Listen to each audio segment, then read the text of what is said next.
le voy a proponer que abra su corazón, Sí. que abra su cabeza, Sí. que abra sus oídos. Vamos a intentarlo. ¿Sabe por qué? ¿Por qué? Porque vamos a hablar de la soberanía nacional. No, bueno, pero ahí... ¿Eh? Lo hago con placer. El señor, nuestro profe de historia preferido, el señor Francisco Punzi, ¿cómo le va? ¿Cómo te va, Víctor? ¿Cómo le va? ¿Está bien a la audiencia? ¿Todo bien? Bien, bien. La verdad que un placer, como siempre, tenerlo de vez en cuando aquí en el programa para charlar Igual que yo. de estas, sí, como Xavi. De vez en cuando. De estas efemérides, historia, y que realmente siempre necesitamos charlar un ratito de esto. Me parece fundamental. En este caso, hoy justo 20 de noviembre es el Día de la Soberanía Nacional, Fran. ¿Por qué? ¿Por qué estamos conmemorando este Día de la Soberanía? ¿Festejando también? Sí.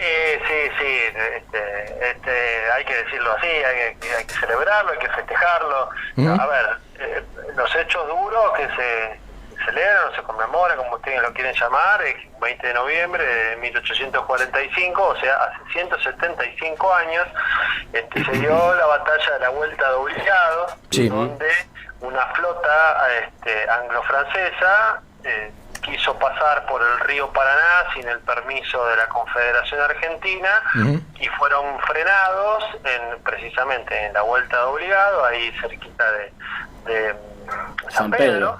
Y bueno, ahí se dio una batalla que duró unas cuantas horas, algunos dicen 5 horas, otros dicen que hasta de la mañana hasta el atardecer. La cuestión es que fue una batalla más larga de lo que generalmente son. Sí. Para ir a un ejemplo concreto, la batalla de San Lorenzo que libró San Martín, por ejemplo, duró 15 minutos. Entonces, bueno, una batalla larga. Sí.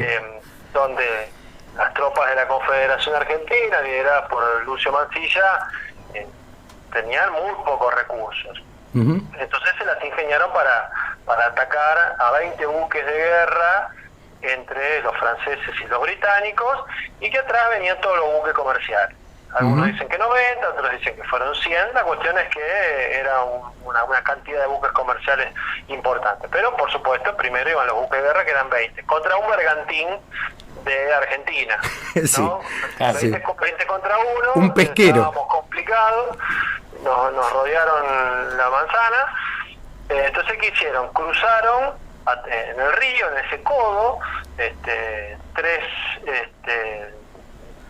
cadenas gigantescas que iban amarradas a diferentes botes a lo ancho, mejor dicho, del río, para frenar el avance de los barcos y entonces poder atacarlos desde tierra con 4 baterías de cañones. Más o menos unos 20 cañones, Sí. aproximadamente. Sí. Bueno, lo que generó que empezaran a caer algunos buques de la flota invasora, pero claro, esos buques tenían una artillería importante. Claro. Con lo cual las bajas para la Confederación fueron mucho más grandes. Murieron centenares de soldados argentinos contra decenas de los invasores.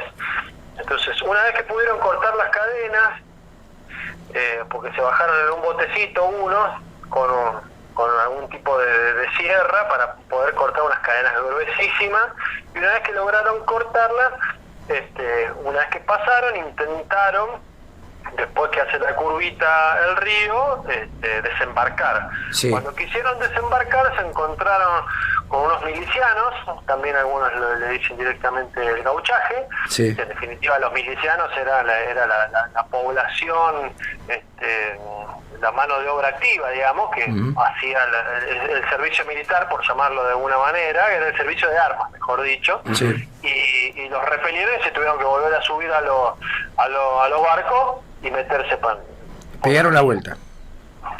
Bueno, eso es lo que se celebra. Entonces vos decís, che, estamos festejando una derrota militar.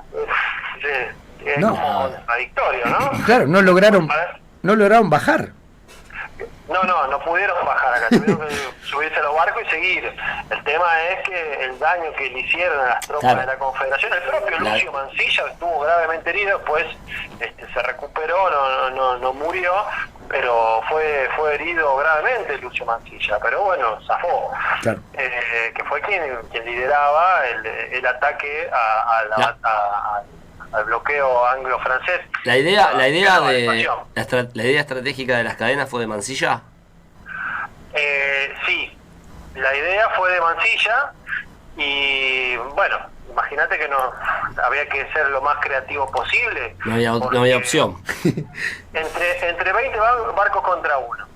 4 baterías de cañones por el lado de la Confederación, con unos 20 cañones aproximadamente. Y ellos arriba de los barcos tenían más de 20 cañones. Claro.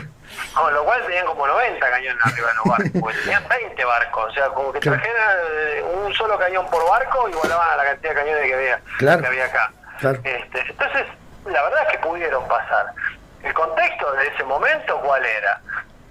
La Confederación Argentina tenía sitiado Montevideo, ¿no? Entonces vos decís, ¿qué tiene que ver Montevideo con los anglo-franceses? No, bueno, tiene que ver con lo siguiente. Siempre hubo una competencia entre Buenos Aires y Montevideo, entre las élites de Buenos Aires y Montevideo. Claro, vamos a ser sinceros, ¿no? Claro.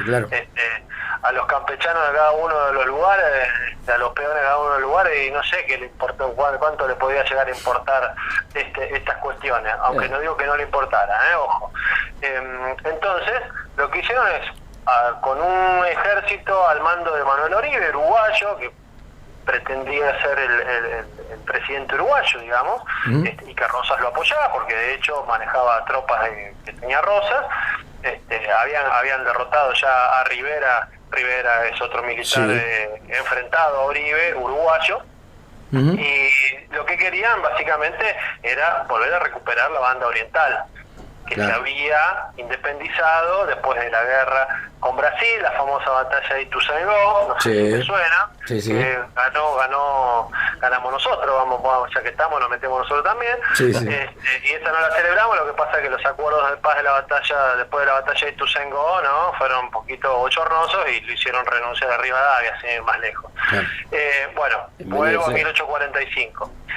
Entonces esto no gustaba al Imperio Portugués y tampoco gustaba a Inglaterra, que tenía en general durante el gobierno de Rosas buenas relaciones con Rosas. El gobierno inglés tenía buenas relaciones con Rosas, era el mayor socio comercial de la Confederación Argentina. Mirá vos. Eso hay que tenerlo en cuenta, y también hay que tener en cuenta algo que a veces pasa por alto, porque uno lo dice así muy como por arriba, es decir, se unieron las dos potencias más grandes de aquella época, que eran Inglaterra o Gran Bretaña y Francia, lo cual es técnicamente cierto, para meterse por la Confederación Argentina, lo cual es técnicamente cierto. Ahora, si vos tenés toda una historia atrás de enemistad y te aliás con el otro, digo, ¿no lo mirás de reojo al otro? Sí.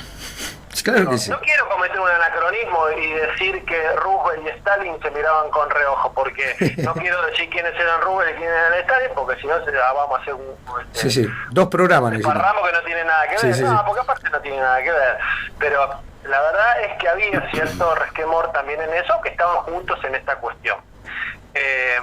Ahora bien, durante el bloqueo, Francia ya había bloqueado al puerto de Buenos Aires en 1838, que posteriormente, al año siguiente, por las consecuencias que ese bloqueo produjo, hubo un levantamiento conocido como el levantamiento de los Libres del Sur, que a muchos les sorprendió, en estas famosas listas de Rosas donde decía este es federal de bolsillo, este es un federal verdadero, este es un salvaje unitario.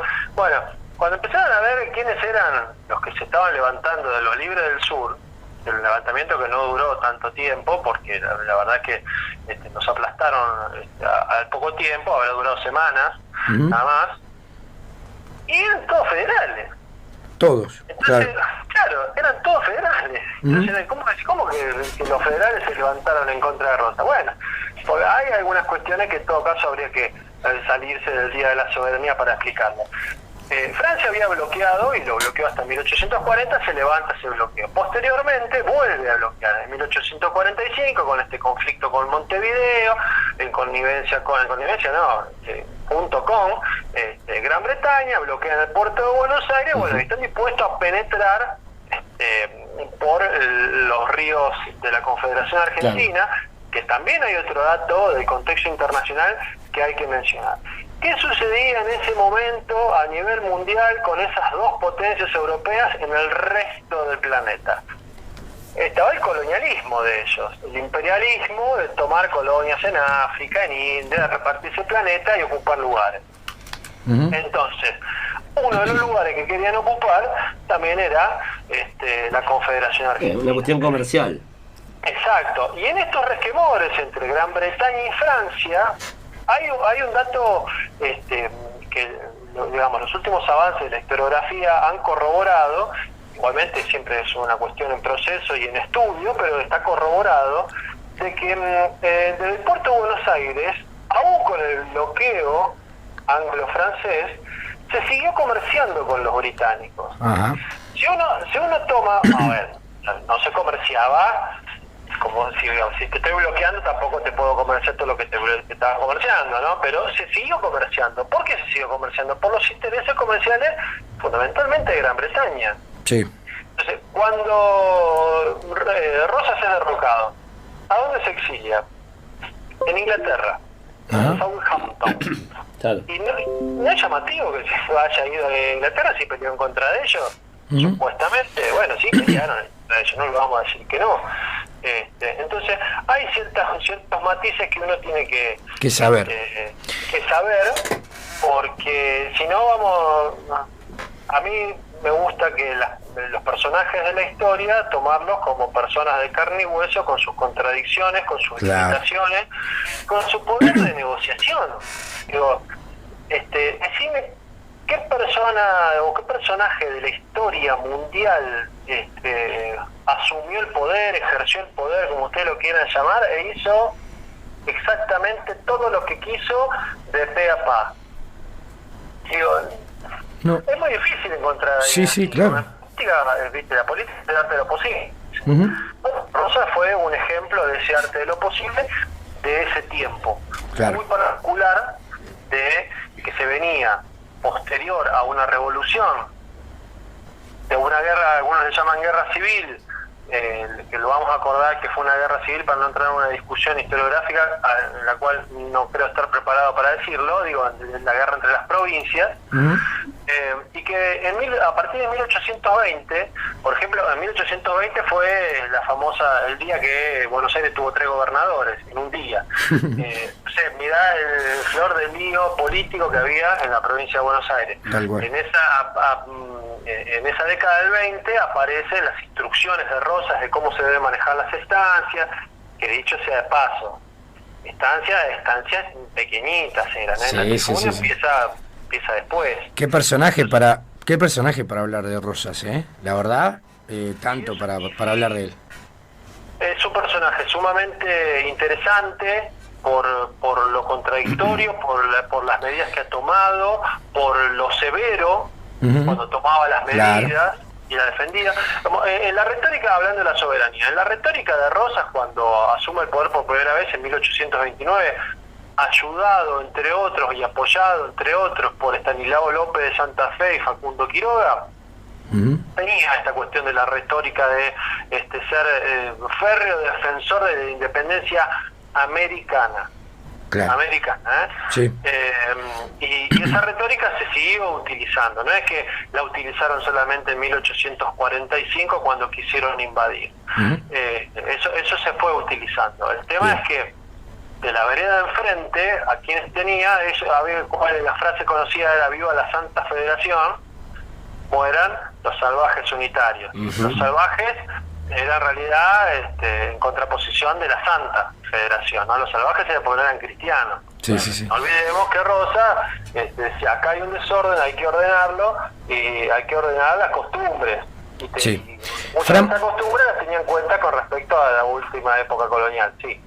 No, quiero a ver ¿qué te parece? Porque hay muchos símbolos de la soberanía, ¿no? Sí. Y te digo, en los últimos años para mí se planteó como un acto de soberanía la nacionalización de YPF, ¿no? Sí. Recuperar YPF como patrimonio de un recurso natural que tenemos en la Argentina, y eso se planteó en términos políticos como soberanía nacional. Es la soberanía económica que se habla también, ¿no? Por ahí va.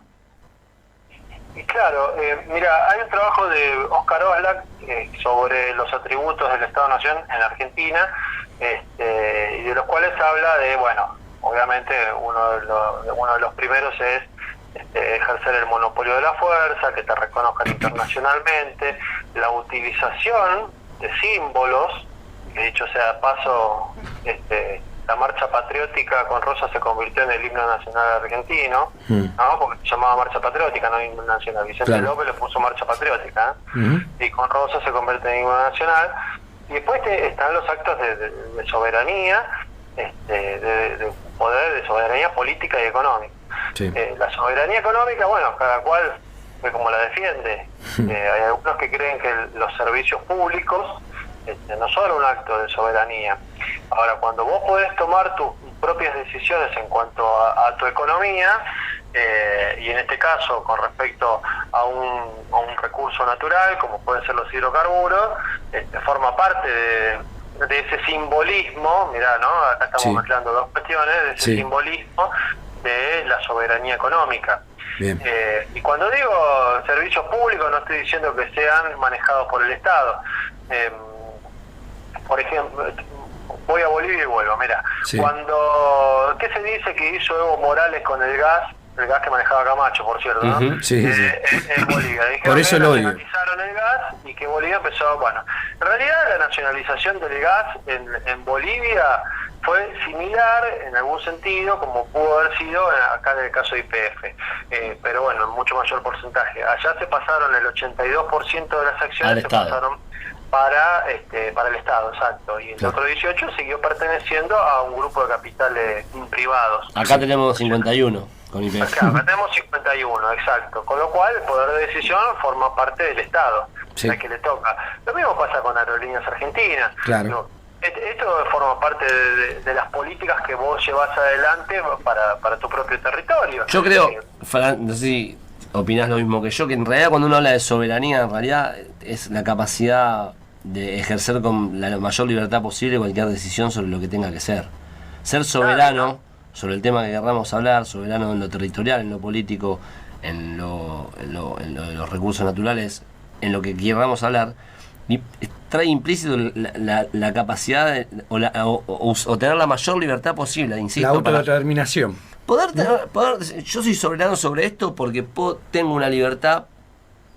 Bueno, ahí va, ¿no? ¿Cuánta soberanía real tenés o no? La soberanía está ligada a la libertad de poder decidir, creo yo. No sé si lo interpretás igual en general. No, pero completamente. En eso se basa la soberanía. Y dentro de esa soberanía, en Argentina y en cualquier otro lado del planeta, tenés grupos de intereses. Pero con lo cual, tenés que mediar entre eso, a veces medias más a favor de uno, a veces medias más a favor de otro, y a veces vas en contra de uno directamente y a favor directamente del otro, que con Rosa se puede ver esto. Lo de la vuelta de obligado, como lo explicaste vos, que yo lo tenía muy así por arriba, lo charlaba con Víctor antes, digo, tiene que ver con cómo venían en búsqueda de nuestros comercios, en definitiva, o sea, de ser un cliente. Claro, porque ellos querían el libre comercio en el territorio de la Confederación, porque Gran Bretaña quiso seguir comerciando, y de hecho lo hizo en mucha menor medida con el puerto de Buenos Aires, porque las ganancias que le daba Buenos Aires no se las daba Montevideo, por ejemplo. Claro. Entonces querían seguir acá en Buenos Aires, pero también tenían una cuestión de que no querían que aquí se tuviera una soberanía tal que, por ejemplo, pudiésemos incorporar a la banda oriental como provincia argentina, que dicho sea de paso, Rosas consideraba Paraguay como una provincia de la Confederación Argentina, una provincia bastante díscola porque Francia no le daba ni la hora, ¿no? Y Solano Lima posteriormente tampoco, así que era una provincia muy particular, obviamente que siempre fue independiente y soberana Paraguay, más allá de lo que pensara Rosas en ese sentido. Y puja de poder. Una vez que pasó y quiso comerciar, se encontró con varias situaciones. Primero, porque no pudo comerciar, porque no le compraban por diferentes motivos, porque no los querían, los rechazaban, porque no tenían dinero.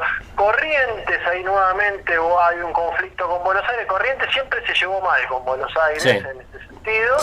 Y ahí las relaciones de poder son muy interesantes para analizar, porque Rosas había llevado su influencia a todas las partes del territorio de diferentes maneras, Salta no, Santa Fe, Estanislao López, por ejemplo, necesitaba de la cuestión financiera de Buenos Aires. Mirá, en 1850, por finales de 1850, Rosas vuelve a presentar la renuncia, porque no era la primera vez que lo hacía, porque no es que llegó al poder porque quiso y se mantuvo y nadie lo votó, había una legitimidad de base y una legalidad de base.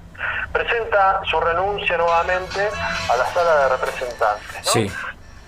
Y la cuestión es que primero que dice, no, ¿cómo va a renunciar? Fue Santa Fe. Y es más, Tucumán también lo pone como... Se van a reír, ¿no? Esto, bueno, los peronistas lo van a saber reconocer. Tucumán lo nombra como el primero entre los argentinos. Ah, sí. No dice que era el primer trabajador, ¿eh? No. El primero de los argentinos. Bien. Sí. Y de los americanos también, Ojo, el primero de los argentinos. Y Salta lo nombra como jefe supremo de la República, como presidente de la Confederación. Entonces, las provincias se empiezan a decir, no, pará, nosotros necesitamos que esté Rosas porque nos da un orden.